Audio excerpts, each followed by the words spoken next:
Well,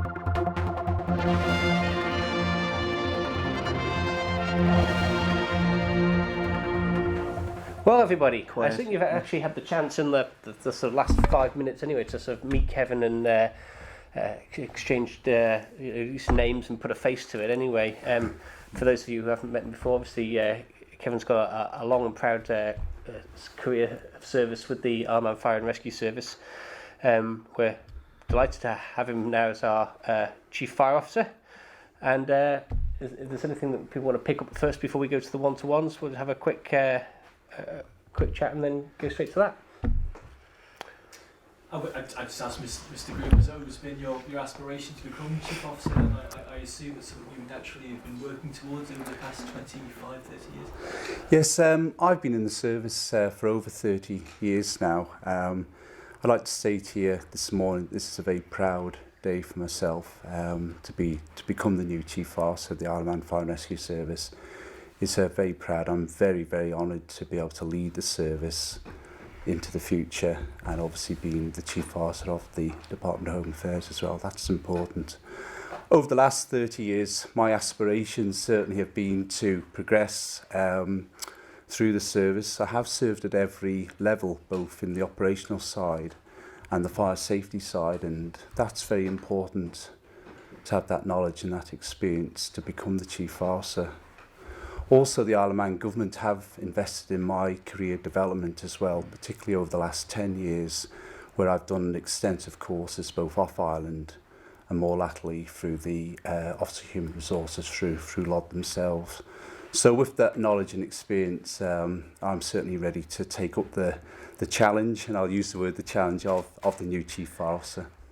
Talk about the challenge. What are the specific mini challenges, if you like, you can see over the next few years? Obviously, the mini challenges, I wouldn't perhaps use that phrase. Certainly the challenge for me is to continue to deliver the Fire and Rescue Service. I believe it's a highly respected public sector service on the Isle of Man. I'm certainly going to look at going out into the community and serving the community to endeavour to reduce the risk to everyone out there.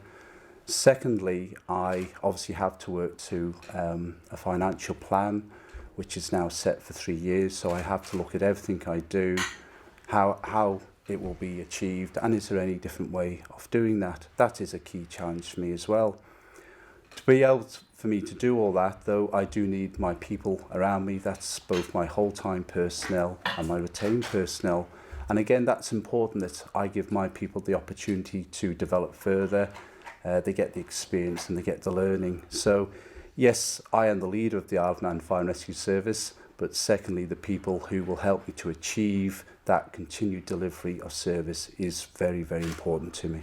Can I ask the Minister, we had a new Chief Constable appointed not even 2 weeks ago, now a new Chief Fire Officer, both long-standing people within the Manx sort of divisions of that. Was continuity a big theme for both those appointments and a seamless transition? Well, I think having that experience on the island is certainly really beneficial in terms of knowing and understanding the people that you'll be dealing with and bringing the networks that you've developed on the island through with you to the top jobs. Of course, government is going through an unprecedented period of change right from the top down, and to have chief officers who are engaged with that, who understand the problems in the local context, is really important. Mr. Watson, it's budget time next month. You know what you've got. Does Mr. Groom now concur with those numbers, the cutbacks that you were going to put upon his service? Well, we'll obviously be coming out with more of that when the budget comes out next month. Mr. Groom, are you happy with what you've got to deal with? I work very closely with the department. I'm certainly set targets that I have to achieve. I have actually been the finance person for the Fire and Rescue Service for the last 5 years in my current role as a deputy, and I'm very, very aware of savings for next year that have to be achieved, and indeed over the next 3 years. Are you happy with it? In what respect am I happy? Happy with the budget sheet you're going to have? I'm very, very much signed up to delivering the service. I have to look at everything I do. Can I do it differently? Can I work more efficiently and effectively? Are there people within government, both by developing corporate partnerships, additionally people that we can work with in the private sector and the third sector. My job is all about leading the service, and one of my key priorities again is the protecting of the vulnerable people in the community and also reducing the risk to the community. That to me is key. I'm here to deliver that service.